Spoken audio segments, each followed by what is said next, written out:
Ayon sa karamihan ng iyong malunganay na mga kawan ay pinawi mo ang aking mga pagsalansan. Hugasan mo ako lubos sa aking kasamaan at linisin mo ako sa aking kasalanan.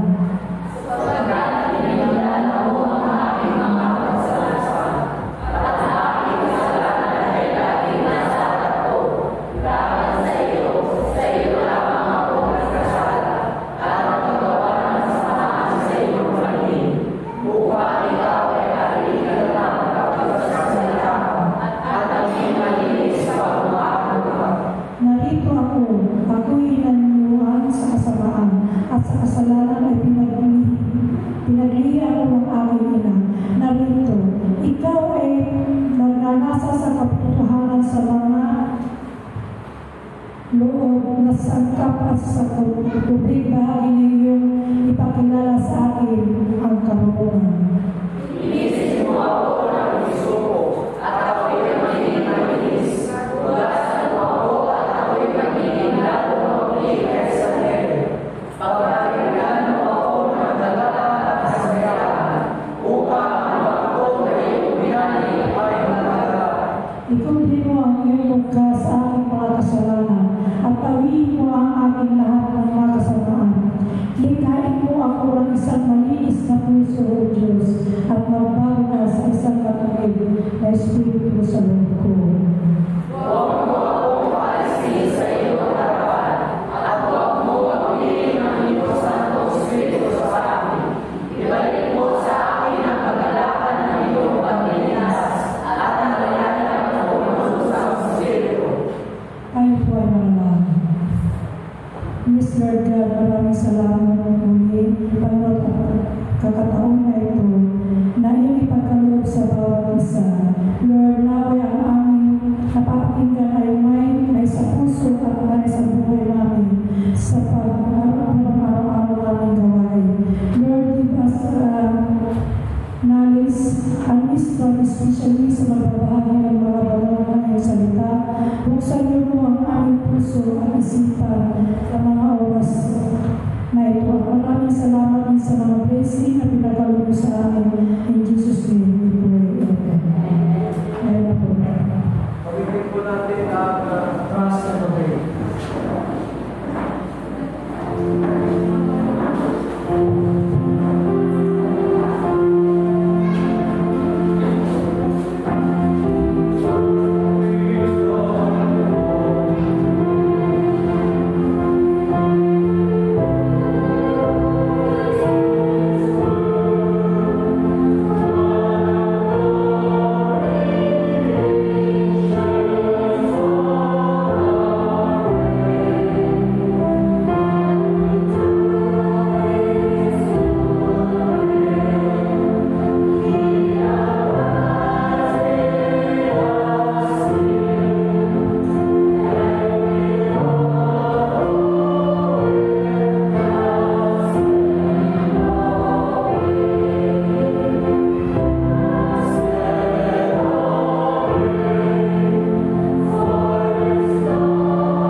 May mga Griego ring pumunta sa Jerusalem upang sumamba sa Diyos sa kapistahan. Lumapit sila kay Felipe na taga Betsaida sa probinsya ng Galilea.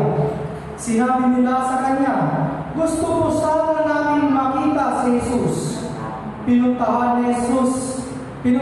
ni Felipe si Andres at sinabi sa kanya ang kahilingan ng mga Grego.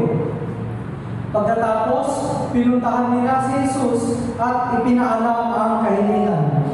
Sinabi ni Jesus sa kanila, "Dumating na ang oras upang dakilain ako na anak ng tao. Sinasabi ko sa inyo, malibang mamatay ang isang butil ng trigong itinanim sa lupa, mananatili itong nag-iisa. Ngunit kung mamatay, tutubo ito at mamumunga ng marami. Ang taong labis na nagpapahalaga sa kanyang buhay ay mawawalan ito. Ngunit ang hindi nanghihinayang sa buhay niya sa mundong ito, alang-alang sa akin, ay magkakaroon ng buhay na walang hanggan. Ang sino mang gustong maglingkod sa akin ay dapat sumunod sa akin. At kung nasaan ako, naroon din dapat siya. Ang sino mang naglilingkod sa akin ay pararanalan ng Ama." Sinabi pa ni Jesus, "Nababagabag ako ngayon. Sasabihin ko ba sa Ama na iligtas niya ako sa nalalapit na paghihirap? Hindi. Dahil ito ang dahilan ng pagpunta ko rito." Pagkatapos, sinabi ni Jesus sa Ama, "Ama, ipakita ninyo ang inyong kadakilaan." Isang tinig mula sa langit ang sumagot, "Ipinakita ko na sa pamamagitan mo at muli ko itong ipapakita." Nang marinig ng mga taong naroon ang tinig, sinabi nila, "Kumulong." Pero sinabi naman ng iba, kinausap siya ng isang anghel. Sinabi ni Jesus sa kanila, "Ang tinig na iyon ay ipinarinig hindi para sa akin, kundi para sa kapakanan ninyo." Dumating na ang paghatol sa mga tao sa mundo. Manlulupig na si Satanas na siyang naghahari sa mundo ito. At kapag itinaas na ako mula sa lupa, ilalapit ko ang lahat ng tao sa akin.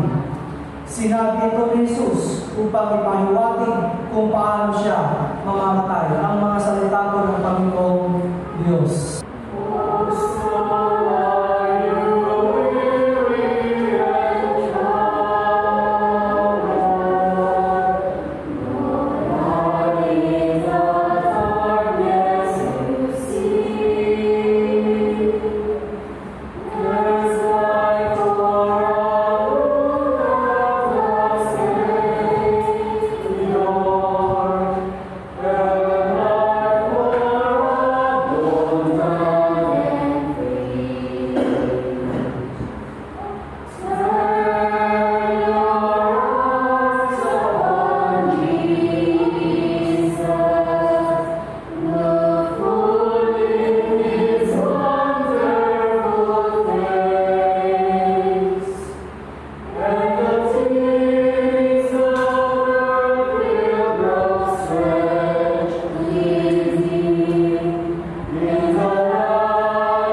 Praise the Lord po. Magandang umaga po sa bawat isa mga kapatid.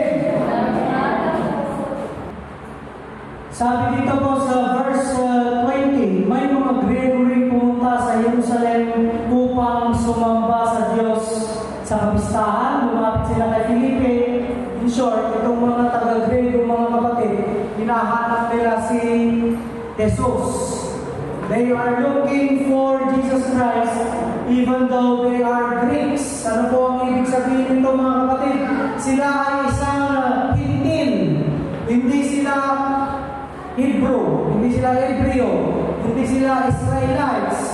But titignan natin mga kapatid, even though na hindi sila Israelites, sila ay sumasamba sa Diyos sa kapistahan diyan sa loob ng Jerusalem. Even though hindi sila Israelites, sinasamba o sumasamba sila sa Diyos ng mga taga-Israelita. Kaya nakakamang isipin, ano po mga kapatid? Ang ating Panginoong Hesus ay ipinanganak para sa mga taga-Israel. Kaya nga, yung mga ministry na, yung mga early ministries ng ating Panginoong Jesucristo, laging sa loob lang ng Israel. At hindi rin siya nagwe-welcome ng mga hindi puro Israelites tulad ng mga Samaritano. Kaya na nung mayroong humarap sa kanya na isang babaeng Samaritano, dinidiscourage niya, di ba? Ayaw niyang i-entertain kasi sa tingin niya mga kapatid, siya na ipinanganak para sa Israel ay dapat yung salvation na ibibigay na o ikinakalat na ay para sa mga taga-Israel lamang. Pero alam natin ang plano ng Panginoong Diyos ay hindi lamang to sa loob ng Israel, kundi sa apat na sulok ng mundo ito. Hindi lang po limited yung promise of salvation sa loob ng bayan ng Israel o yung mga pure-blooded Israelites. Isang magandang halimbawa ay itong mga Grego na ito na hinahanap ang ating Panginoong Jesucristo. Ngayon, nung na-meet na nila ang ating Panginoong Hesus, ito ang sinabi ni Hesus, dumating na ang oras upang dakilain ako na anak ng tao. Bakit? Nung mga early ministry days po ng ating Panginoong Hesus, malalaman natin, mababasa natin, na palaging siya yung lumalapit. Siya palagi yung mangaral. Lalapitan niya yung isang tao, pagagalingin niya, pangangaralan niya, tuturuan niya. Ano po? Wala pa yung talagang sila yung maghahanap kay Jesus. Wala, puro siya. Kasi hindi pa naman siya kilala. Ano? Hindi naman sa Nazareth niya, sa mismong bayan, itinakwil siya. Ano? Ganon ang tingin kay Jesus, siya ay isang pangkaraniwang tao lamang. Kaya hindi matunog yung pangalan ni Jesus sa Israel. Kaya nga po, sa kanyang mga early ministry days, siya yung talagang lumalapit. But in this situation, yung mga Grego po, yung lumalapit. Kaya sinabi ng Panginoon na dumating ang oras upang dakilain. Dakilain, ako na anak ng tao, nasabi na po natin yung anak ng tao sapagkat siya yung magiging offering natin bilang panganay o panganay na anak ng tao. Magiging offering, magiging alay. Kaya yung term na ginamit para sa kapatawaran ng kasalanan ng sino mang sasampalataya. Ngayon, pagdating po sa dakila, yung sinabi po niya, dadakilain siya, ay hindi po sa mga taga-Israel. Ang darating na panahon na siya ay dadakilain ay yung mga taong Gentiles. Yung mga taong hindi Israelita. Yung mga taong nasa labas ng pananampalataya. Ano po? Yung mga taong hindi Hudyo. Sila yung tinutukoy ng ating Panginoong Jesucristo na dadakila sa Kanya. Ang pinaririgan po niya dyan mga kapatid, yung mga Grego, yung mga disipulo, at yung mga Pariseo na nakapaligid sa Kanya. Ano po? Yan. Yung kung bakit nandyan yung mga Grego at kung bakit Kristo ay dahil piyesta ng Passover. Feast of the Passover. Piyesta yan sa buong Israel. Kaya pupunta sila sa Jerusalem. Kasi ang Jerusalem, yan ang center of faith ng Judaism. Okay po, maliwanag mga kapatid. Yung Passover, yan yung paglampas ng anghel during the Exodus. Ano po, kasi noong Exodus, mga kapatid, ayaw pakawalan ng Pariseo yung mga Israelita. Nakakulong sila sa Egypt. Ginawa silang slave. At sa pamamagitan ni Moises, na ginamit ng Panginoong Diyos, doon sila nakawala. At yung sinasabi natin, Feast of the Passover, dahil sinabihan ng Panginoong Diyos, yung mga pintuan ninyo, lagyan nyo ng dugo ng lamb o ng sheep. Pag hindi nakita ng anghel ng kamatayan na walang dugo, o nakita niya walang dugo, mamamatay yung mga anak. Kaya anong panahon ngayon, lahat ng mga Israelita sa Egypt ay mayroong dugo ng lamb yung kanilang mga pinto, lumampas, nag-pass over yung angel of death at pumunta sa mga bahay na walang dugo ng lamb, yung mga bahay ng mga Egyptians. Isa doon yung Paraon, kaya namatay yung Paraon. Okay po, matagal na nangyari yun. Pero hanggang ngayon po, even today, meron pa rin po ang celebration ng Passover sa Israel. Noong namasyal po ako doon ay, kung hindi ako nagkakamali,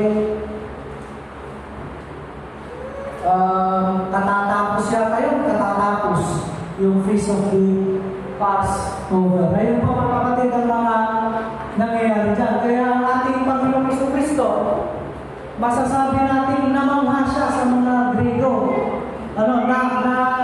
Nakafeel siya ng awesomeness, na wow, may mga Gentiles, may mga non-Israelites na naghahanap sa atin. Ito na yung oras, ito na yung pagkakataon na kung saan ako ay dadakilain ng mga taong labas sa Israel. Kasi yun naman ang nais ng Panginoong Diyos, yung pinakaplano niya, buong mundo. Kaya na tayo mga kapatid, bagaman hindi tayo Hudyo, ay pwede na natin hanapin ang Panginoong Hesus. Pwede na natin isik ang kanyang presensya, nasaan naman. Pwede ka nang manalangin, pwede mo na siyang pag-aaralan, pwede mo nang hilingin ang kanyang presensya sa buhay mo, pwede mo na siyang tanggapin bilang iyong Panginoon, bilang iyong Diyos ng buhay mo.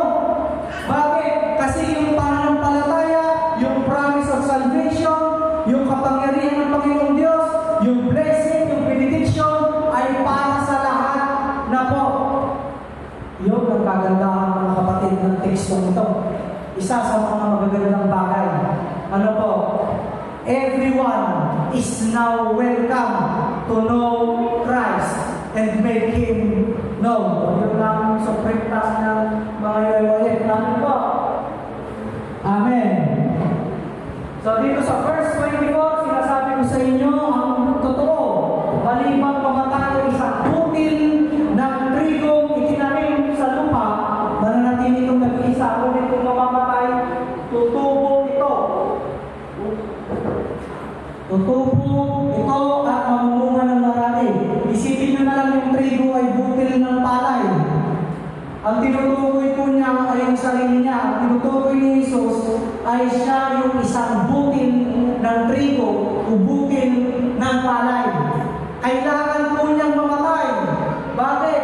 Kasi dahil nasa Jerusalem na sila, yun na po yung huling lugar nila sa ministry bago siya tuluyang huliin at patayin. Nalalapit na po ang kanyang kamatayan. Kaya dito ay nagbibigay na siya ng mga sinyales ng mangyayari sa kanya, ng kanyang kamatayan. Ano ang sinasabi ng mga kapatid dito? Kailangan niyang mamatay. Yun ang minamindset niya sa mga disipulo niya, doon sa mga tao.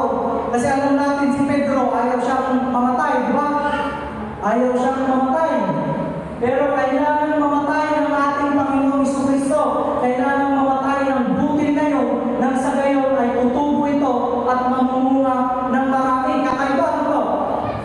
Kasi kung ang buto sa atin, patay na, wala na.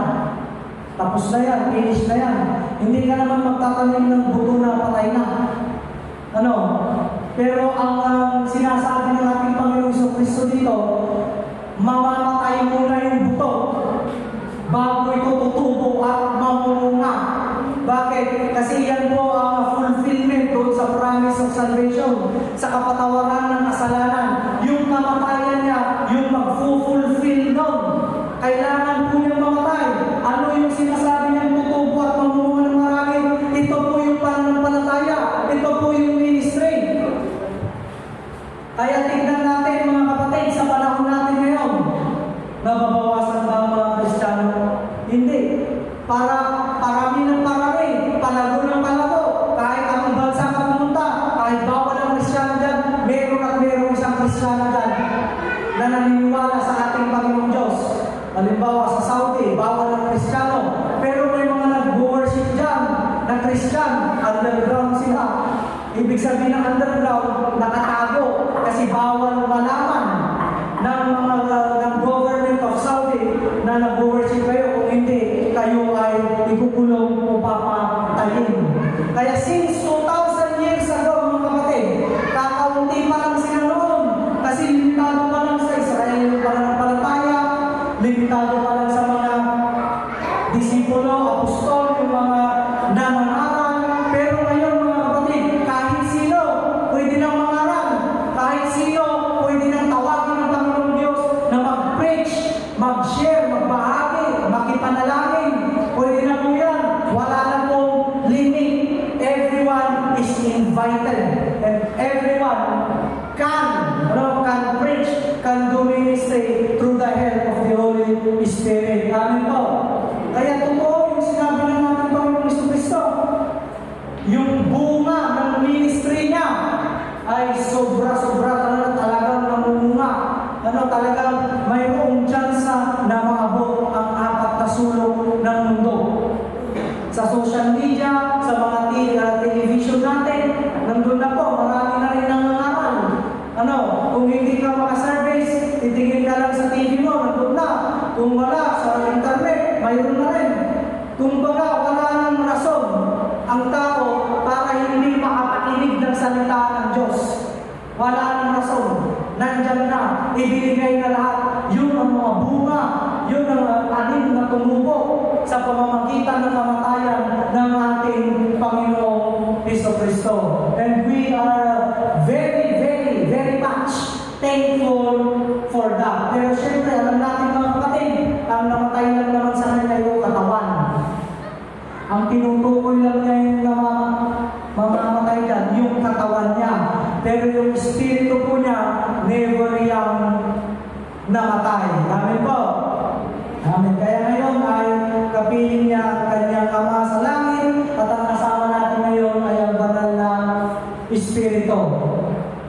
Pagdating po sa verse 25 and onwards hanggang 26, ito po ay invitation. Yung 25, sinasabi na rito mga kapatid, yung buhay na walang hanggan. Ipresenta niya doon sa mga taong taga-Grego. Kasi itong mga taga-Grego na ito, hindi naman nakakarinig ng aral ng Panginoong Hesus. Hindi naman nila alam. Kasi hindi naman sila taga doon. Kaya kumbaga ito mga kapatid, ay nais ng Panginoong Jesucristo na hanggat maaari, i-summarize yung aral sa lalong madaling panahon para doon sa mga tao Grego na yun. Kasi sandali lang naman sila mag-i-stay sa Jerusalem. Kaya ang sabi ng ating Panginoong Jesucristo, ang taong labis na nagpapahalaga sa kanyang buhay mawawala nito, ngunit ang hindi manghihinayang sa buhay niya sa mundong ito, alang-alang sa akin, that is an invitation.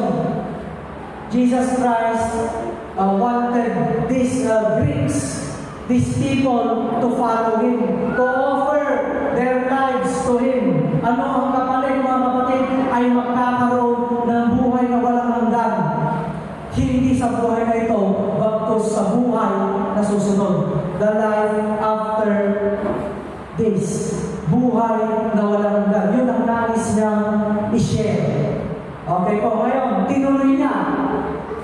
Paano mo ba may offer yung buhay mo sa Kanya? Paano mo ba may bibigay?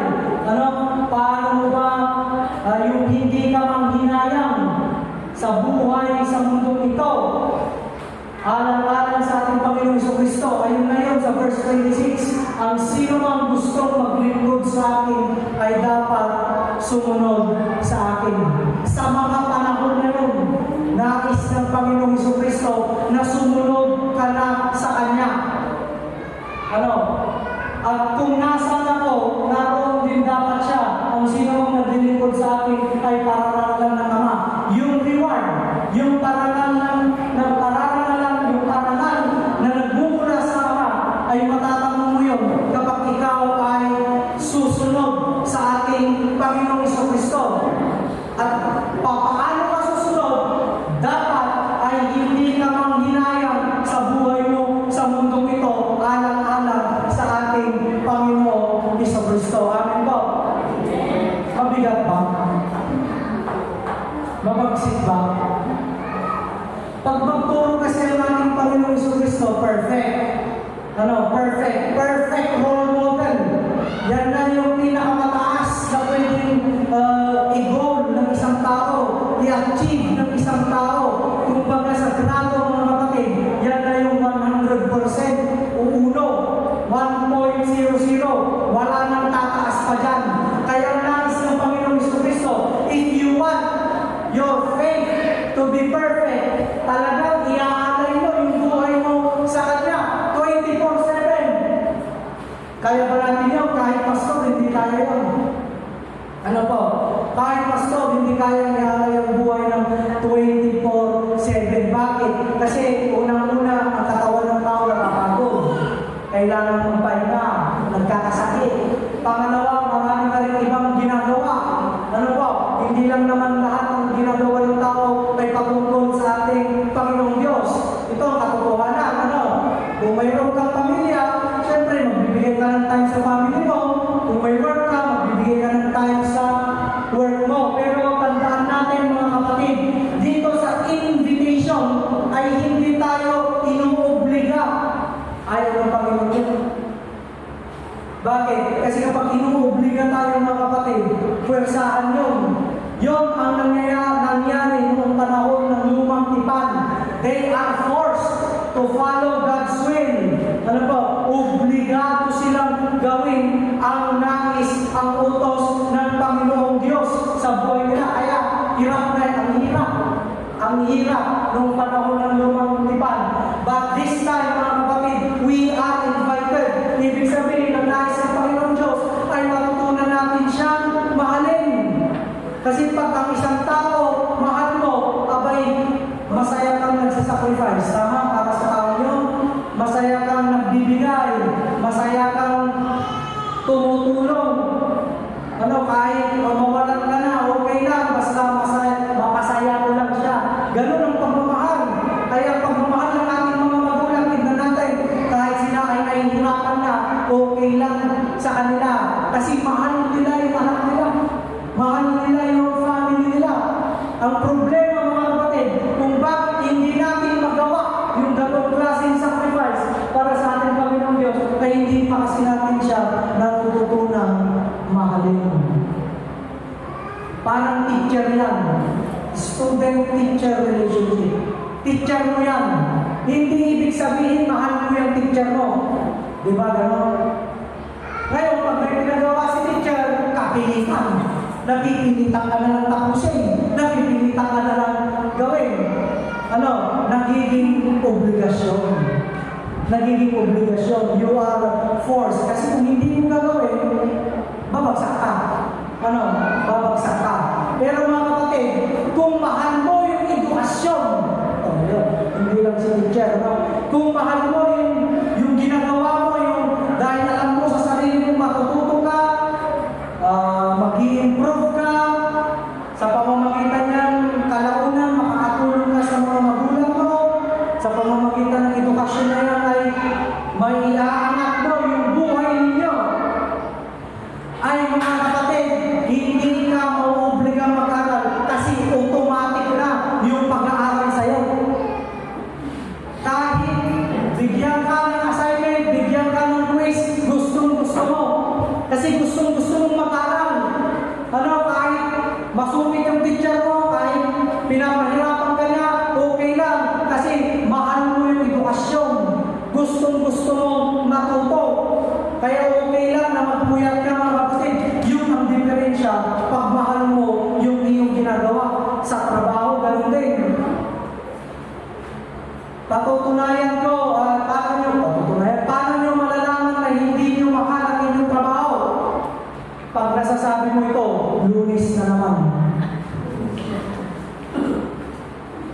lunes pa nun. Pag nasabi mo yung hindi mo mahal sa trabaho, kasi negative yun, lunes ka naman, martes ka naman, ganito, ganyan, ano? Pero pag sinabi mo, oh, lunes, trabaho na naman, masarap, di ba? Kahit dumating ang lunes, kahit pagpuyat ka, okay lang kasi mahal mo yung mga trabaho mo. Usually, yung mga trabaho, mga workaholic yun eh. Nagiging workaholic sila, hindi dahil sa sahod, hindi. Kasi gustong-gusto nila yung ginagawa nila. Mahal nila yung trabaho nila. Ano? Yung mga kapatid, ang nais din ng Panginoong Diyos sa atin. Sana man lang, matutunan natin mahalin ng ating Panginoong Diyos nang sa ngayon, itong imposible na imbitasyon na pag-aalay ng buhay sa Kanya ay maging posible. Love has no bounds. Sabi niya, walang boundary ang pag-ibig. Ay sabi rin ng Apostol Pablo, may tatlong bagay na natitira. Ang pag-ibig, pananampalataya, pag-ibig at pag-asa. Hope, faith, and love. And the greatest of these is love. Kaya ng pag-ibig, higit na mas mataas pa kaysa sa pananampalataya. Bakit? Pwede kang magkaroon ng pananampalataya, pero hindi mo naman love si Lord. Pero, pag mahal mo si Lord, automatic na yan pananampalataya nyo. Naiintindihan nyo yan mga kapatid. So this, for us, na magampanan ang imbitasyon ng ating Panginoong Jesucristo, we need to love Him. Kaya nga yung dalawang commandment niya, mahalin mo ang iyong Diyos ng buong puso, isip, kaluluwa at lakas. At mahalin mo ang iyong kapwa, puro pagmamahal yun. Kasi ang gospel ng ating Panginoong Jesucristo ay nakasentro sa love. Hindi ba kaya pinadala ng si Jesus dahil sa pag-ibig? John 3:16, for God so loved the world. Puro pag-ibig, pag-ibig, pag-ibig. Kaya kung ikaw, minsan sa buhay mo, ay mawawalan ka ng gana sa ministry, mawawalan ka ng time, kahit sa debosyon, sa panalangin, mga kapatid. Ano pa, yung mga private moments mo with God, unti-unti na mabawasan, ay mag-reflect ka. Ngayon, panahon ng Kwaresma ay panahon ng refleksyon. I-reflect, mag-reflect ka mga kapatid. Mahal mo ba si Lord? Love is an action word. Ano yung action word? Verb. Love is an action word. Ibig sabihin, pag sinabing action, may ginagawa ka. Ang pag-ibig, hindi yung pagsabing, I love you to, hindi ganoon. Ang pag-ibig, may ginagawa ka para maipakita mo na mahal mo yung tao yun. Kailangan may mga evidence, may mga paraan ka, na sinasabi o pinapakita mo yung pagmamahal mo sa tao yun. Yung klaseng pagmamahal na yun ang bumubuhay sa asawa mo. Kasi pag sinabi ng nung biyanan mo, the father-in-law, mapupusog ka ba? Mapapakain mo ba yan sa pagmamahal? Ang sinasabi ng mga kapatid, pag yung pagmamahal mo, puro salita, wala talaga yan. Tsaka hindi love yun. Pag puro salita, hindi love yun. Pero pag yung pagmamahal mo, puro gawa, ay mabubusog mo iyong pamilya. Because you are willing to make effort to sacrifice for your family. Okay po mga kapatid, maliwanag. So, God wants us to love Him. Pagdating dito sa verse 27, sinabi pa ni Jesus, nababagabag ako ngayon, sasabihin ko ba sa Ama na iligtas niya ako sa malalapit na paghihirap? Hindi, dahil ito, dahil ng pagpunta ko rito, nag-shift na yung topic ng ating Panginoong Jesucristo. Nag-shift na ulit. Pumunta na ulit sa nalalapit na mangyayari sa kanyang paghihirap at kamatayan. Nung una mga kapatid, sa kanya, yung butil. Tapos pumunta sa invitation. Ngayon, bumalik ulit sa kanya. Alam niyo, ang ating Panginoong Kristo, dahil naging tao siya, yung nararanasan natin, nararanasan din niya. Yung sakit, yung iyak, yung emosyon, yung saya, yung galit, nararanasan niya lahat yan. Pansinin natin yung gabi, mga kapatid, na siya ay huhulihin na. Di ba, nanalangin siya sa isang garden? Nanalangin siya noon sa isang garden, takot na takot siya noon. Takot na takot, umiiyak ang ating Panginoong Jesus noon. Talagang nananalangin sa kanyang Ama, alisin po ninyo itong yung tasa, yun yung may experience ng hirap at kamatayan. But not your will, but not my will, but your will be done, sabi ng mga kapatid. So, hindi iba ang pagiging tao ng ating Panginoong Kristo sa atin. May mga paghihirap. Ano ba kasi yung sinabi na nito, mga kapatid? Ang sino mang gusto maglingkod sa akin ay dapat sumunod sa akin. At kung nasan ako, naroon din dapat siya. Nais ka rin sabihin dyan, mga kapatid, kung ano yung sitwasyon na mararanasan niya, ay i-expect mo, mararanasan mo rin. Kaya dito, ayaw paghihirap. Maghihirap ka. Normal yun, mga kapatid. Maghihirap ka. Pero, itong salita na ito, alam natin negative. Nababagabag ako ngayon. Statement yan. Yung talaga, yung nararamdaman niya at that moment, nababagabag, naguguluhan, anxious. Maraming tumatakbo sa kanyang isipan at nakakaramdam siya ng takot. Iba't ibang negative feelings. Kasi nalalapit na yung mangyayari sa kanya. Sasabihin ko ba sa mga ligtas na ako? Hindi ba ganun ang tao? Pag may problema o kaya masakit, Lord, tanggalin nyo yung sakit na nararamdaman ko. Lord, alisin ninyo yung problema ito. Lord, alisin nyo yung ganito. Ayaw kasi ng tao, hirap. Gusto nila, hayakay ang buhay. Ano po? Kaya, pero tignan natin yung sinabi ng Panginoong Diyos. Sa Panginoong Kristo, sasabihin ko ba sa Ama na iligtas na ako? Hindi. Dahil ito ang dahilan ng pagpunta ko rito. Anong ibig sabihin nun? Kasama sa will, sa plano ng kanyang Ama, yung kahirapan, yung kamatayan. Kaya yun po yung tatandaan natin, mga kapatid. Huwag nating unahan yung mga paghihirap na nararanasan natin. Bagkos, yung mga bagay na yan ay ipasa Diyos natin. Kasi sa lahat ng nangyayari sa buhay ng tao, anong meron? Mayroong dahilan ang ating Panginoong Diyos.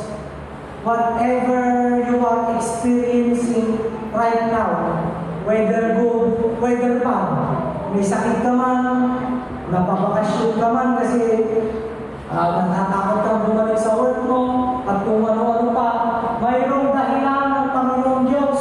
Kaya huwag kang mamroblema. Ano po? Huwag mong unahan ng stress, ng anxiety, yung nangyayari sa buhay mo. May plano ang Panginoong Diyos. Amin po. Amen. Kaya yun ang sinabi ng ating Panginoong Isus. Hindi pwedeng pangunahan ni Isus yung sarili niya doon sa takot. Tapos ililigtas siya ng kanyang Ama doon sa paghihirap na mararanasan niya. Hindi. Kasi alam niya, kasama sa plano yun. Itong sumunod, mga kapatid, verse 28. Gusto niya magpakita ng miracle. Especially doon sa mga Gentiles na nandoon. Gusto niya magpakita ng miracle para tuldukan, para sabihin niya na siya ay yung Misaya na iinakda ng Panginoong Diyos sa pamamagitan ng ano? Sa isang tinig. Tinig. Gusto, Ama, ipakita ninyo ang inyong kadakilaan. Kadakilaan sa pamamagitan niya, sa pamamagitan ni Jesus. Ano pa, mga kapatid? Kung anuman klase ng kadakilaan yun, hindi na sinabi ng ating Panginoong Kristo, hindi na siya specific na glory ng ating Panginoong Diyos. So ano ang ginawa ng kanyang ama? Siya ay nagsalita. Isang tinig mula sa langit. Ay, napakaraming tao doon. Napakaraming tao. Ipinakita ko na sa pamamagitan mo. Ibig sabihin, sinasabi na naman, ikaw na yung kadakilaan ko. You are my glory. Bakit? Kasi kung nakita mo na si Jesus, nakita mo na rin ang Ama. Diba yung sinabi ni Jesus? I and my Father are one. Ibig sabihin, kung ano yung estado ng Panginoong Jesucristo na kaya niyang gawin, na ipakita yung kanyang kapangyarihan, yung pagiging Diyos niya sa loob, ay ganun din ang kanyang Ama. Pero, muli ko itong ipapakita sa pamamagitan lang ng tinig, sa pamamagitan lang ng boses. Anong klaseng muli ko itong ipapakita? Yung mga sinasalita ng Ama. Yun na yun. Just by His words alone, they will believe that you are my son. Ang ganda, di ba? Ang galing. Nung marinig ng mga tao, tinig, sinabi nila, kumulong. Sino ba yung nagsabing kumulong? Ito yung mga tao na sa tabi-tabi lang na may ginagawa, tapos yung kumulong. Ito yung mga tao, mga kapatid, na hindi talaga kilala at hindi pa sumasampalataya sa ating Panginoong Jesucristo. Kaya kung bakit kulong, hindi nila maintindihan kung ano yung sinasabi ng Diyos na nasa langit. Kasi hindi naman sila naniniwala. Kaya alam lang nila, kulong. Ano? Kaya ganyan mga kapatid, pag ang Panginoong Diyos nagpakita ng signs, ang mga makakakita, makakaintindihan nun, yung talagang nakakakilala sa Kanya, yung talagang sumasampalataya sa Kanya. Ano ba? Pero, sinabi naman ng iba, kinausap siya ng isang anghel. Oh, maganda ito. Bakit? May nakita silang isang anghel. Hindi, kinausap siya ng isang anghel. Tignan na, yung kumulog, may exclamation mark. Gulat na gulat, kumulog. Yung iba, hindi, kinausap siya ng isang anghel. Parang normal lang sa kanila. Ano? Hindi na kagulat-gulat. Ano po yung narinig nila bakit? Kasi ito yung mga faithful believers. Ito yung mga faithful followers. Pag magsasalita kasi ang ating Panginoong Diyos mula sa langit, siya ay gumagamit ng anghel. Ito yung mga mensaherong anghel. Ayun po. Kaya sa kanila, yung kumausap ay isang anghel. Wala tayo doon. Hindi natin alam kung ano ang mga pangyayari doon. Pero the most supernatural is that kinausap siya ng isang anghel na may mga nakakita ng anghel during that time. And these people believe. Mas malinaw. Mas malinaw kaysa kumulog. Pag kumulog, kahit sino makakarinig ng kulog, maliban na lang sa mga death. Pero itong anghel, yung mga faithful followers. Anong ibig sabihin nito mga kapatid? Kung ikaw ay tunay na sumasampalataya sa Panginoon, maririnig mo ng klaro yung gustong sabihin ng Panginoon Diyos sa buhay mo. Maririnig mo ng klaro, maiintindihan mo yung sinasabi ng Panginoon Diyos sa iyo, yung plano ng Diyos sa buhay mo. Amen? Amen. At sinabi ni Jesus sa kanila, ang tinig na yun ay pinarinig hindi para sa akin, kundi para sa kapakanan ninyo. That miracle was shown, that supernatural event. Supernatural yun mga kapatid. Ano? Ay ipinakita para kayo ay maniwala at sumampalataya na ako ang anak ng Diyos. Yun ang pinaka-message mga kapatid nung miracle na yun. Kasi yung ganong klaseng supernatural sa mga pagpapagaling niya. Pag ikaw nagpagaling, nung si Jesus nagpapagaling, wala namang magpapakita ng anghel, wala namang boses. Parang pinag-pray lang niya, hinawakan, gumaling. Pero that is still miracle, tama po. Pero ito, may boses. Kakaibang boses, may anghel. Maaaring bumuka pa yung langit siguro dyan. Yun, mga miracle, declaring God's glory through His Son, Jesus Christ. Dumating na ang paghahatol sa mga tao sa mundo. Malulupig na si Satanas na siya maghahari sa mundo. Dito na kasi yung nalalapit na kamatayan ng ating Panginoon sa Kristo at sa kanyang kamatayan ay matatalo na si best friend. Ano po? Ano ba kasi yung kapangyarihan ni best friend? Yung kasalanan. Ang may hawak ng kapangyarihan ng kasalanan ay si best friend.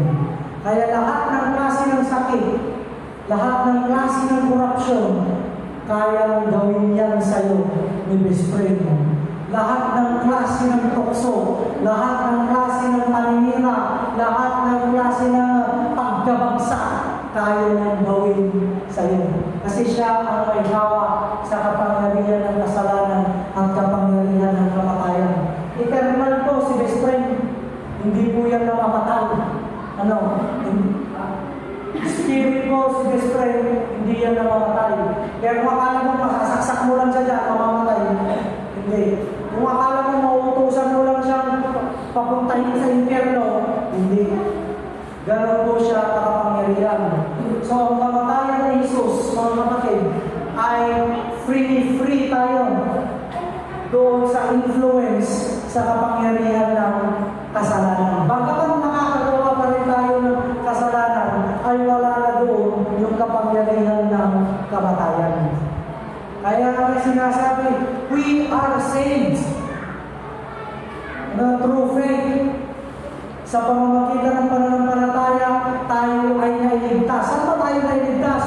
Sa kapangyarihan ng kasalanan na hawak ni Satanas. Amen. Yan. Kapag itinaas na ako mula sa lupa, pinalapit ko ang lahat ng tao sa akin. Yan yung ascension. Yung pagbalik niya sa kanyang Ama. Kaya nga mayroon tayong Ascension Sunday. Nung namatay si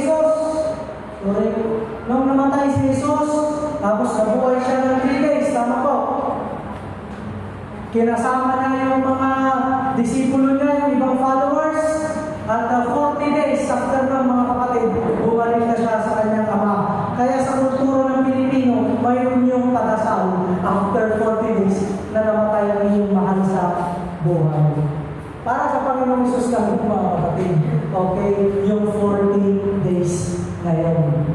Kaya sa 33, sinabi ito ni Jesus upang ipaliwanag kung paano siya mamamatay. So, Jesus Christ will die. At bago sa kanyang kamatayan, nag-iimbita na siya. He was already inviting them to follow Him, to have faith in Him, and most of all, sa apat na sulok ng mundo ito, tayong lahat, Jesus Christ is inviting us to what? To love Him with everything we have. In the name of the Father, the Son, and the Holy Spirit. Amen. Imbitahan tayo ni Jesus sa samahan. Siya na maglilingkod sa iba. Tumatanggap ang ating simbahan ng kanyaya at hamon upang ipakita ang daan ni Jesus gamit ang mga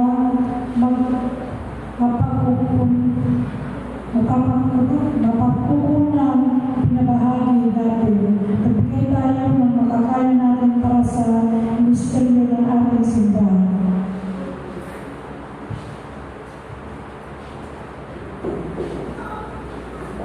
Kawitin po natin ang Living the Sacrifice.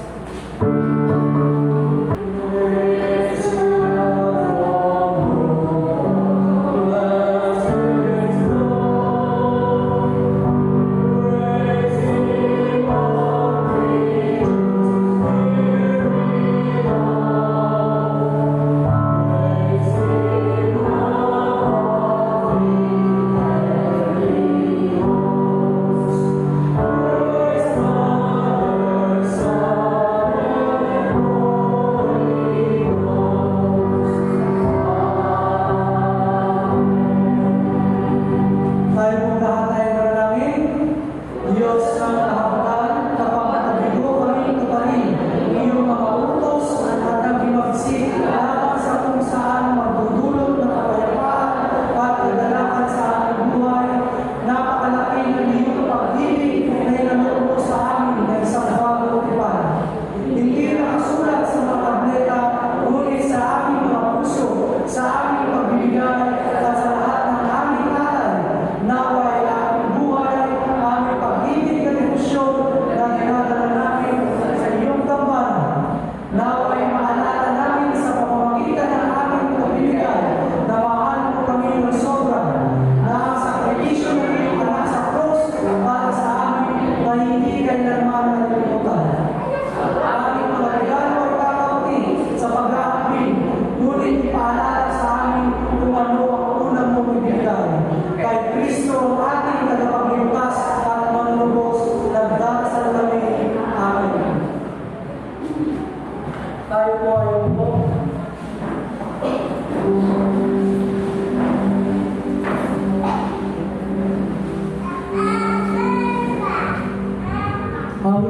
Bilang namin po ng pasasalamat, ay gawin po namin ang wonderful words of life.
pribadong panalangin para sa ating Panginoong Diyos. Kami, O Diyos, ay nandito po sa inyong harapan at dinadakila ang kabanalan ng inyong ngalan sa pangalan ni Jesucristo at amin po inaalay sa inyo ang mapunting salitang salamat sa inyong pagmamahal, sa inyong kabutihan sa aming mga buhay, O Diyos, sa pangalan ni Jesucristo. Panginoon, muli kami napapaalalahanan ng salitang pagmamahal na nagmumula, O Diyos, sa inyong mga dakilang utos na sinabi po ninyo para sa amin. Na tunay nga po ang inyong imbitasyon na magsunod, ang imbitasyon ninyo na kami ay makalapit sa inyo.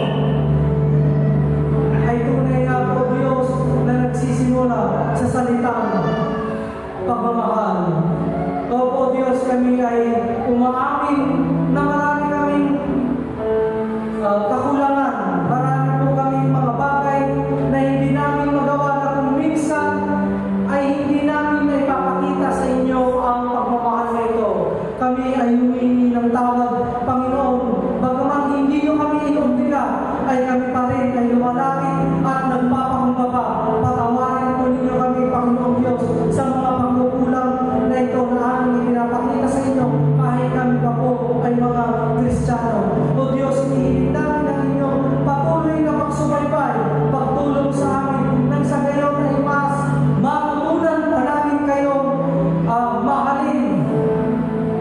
Mas matutunan pa namin maipakita sa inyo ang salitang pagmamahal at hindi lang po sa inyo, Panginoon, bagkus sa amin mga kapwa. Salamat po sa mensahe na ipinadala ninyo sa amin. Salamat po sa invitasyon. Salamat po sa buhay na walang hanggan. Salamat po sa inyong paghihirap, sa inyong kamatayan, at sa inyong muling pagkabuhay, Panginoon, na kung hindi dahil dito, ay kailanman hindi kami maalis sa kapangyarihan ng kasalanan at ng kamatayan. O Diyos, patuloy ka namin dinadakila at ibinibigyan ng gloria ang iyong kapangyarihan, ang iyong pangalan sa pangalan ni Jesucristo. Salamat po sa bawat kaluluwa na inyong tinawag po ngayon sa araw na ito, na tunay nga po may plano kayo, kaya sila inyong tinawag sapagkat sinabi nyo nga po, many are called but few are chosen. These people are chosen to hear your powerful words in Jesus' name. Salamat din po sa mga ginamit ninyo sa pagsambang ito. Kaya Team Mirna, bilang Little Kiss, bila Richard, bila Pastor Divina po, mga kapatid, Panginoong Diyos, na sila po tumugtog. Ganun din po sa mga nagturo ng mga bata, bila Tricia, bila Jasmine, at sa iba pa po nag-volunteer, at ganun din po ngayon Amar na siya po nag-control ng sound system. Salamat po sa pagtawag po ninyo sa kanila, O Diyos. Tanggapin po ninyo, mga kapatid, ang walang hanggang grasya, pag-ibig, bendisyon ng ating Panginoong Diyos, ang nag-iisang Diyos, Ama, sa Anak, at sa Banal na Espiritu, sa pangalan ni Jesucristo. Tatandaan po natin sa paglabas natin sa iglesia nito ay mayroon pa po tayong misyon. Hindi nagtatapos sa misyon natin sa apat na sulok ng building na ito, bagkus nagsisimula pa lamang sa ating paglabas. Bahagi po natin ang pag-ibig ng Diyos sa ating mga kapwa. Sa pangalan ng Jesucristo, ito po ang aming panalangin at pasasalamat sa inyo, banal na Diyos. Amen.